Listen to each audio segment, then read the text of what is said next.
এবার বাবার কাছে যে বলল, বাবা এমন এক ছেলের সন্ধান পাইছি, ছেলেটা খুব ভালো, আমাদের চেহারার দিকে তাকায় না, মাটির দিকে তাকিয়ে কথা বলে। আজকে এই লোক না থাকলে আমরা আমাদের ওটগুলোকে পানি খাওয়াতে পারতাম না। আর ভিনদেশি লোক, আমরা চিনিও না, আমাদের তো রাখাল লাগবে, আমাদের দেখভাল করার জন্য তো একজন সুপারভাইজার দরকার। এই ছেলেকে আপনি কাজে রেখে দেন।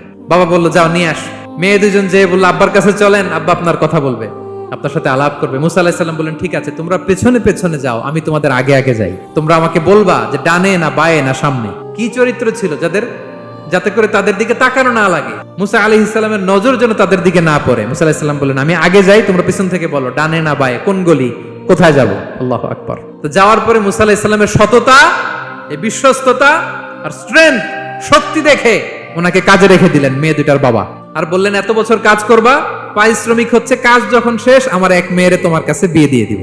আল্লাহু আকবার। ওনারও থাকার জায়গা নাই, আশ্রয়ের কোনো বন্দোবস্ত নাই, আল্লাহ ব্যবস্থা করে দিলেন। আলহামদুলিল্লাহ। পড়ে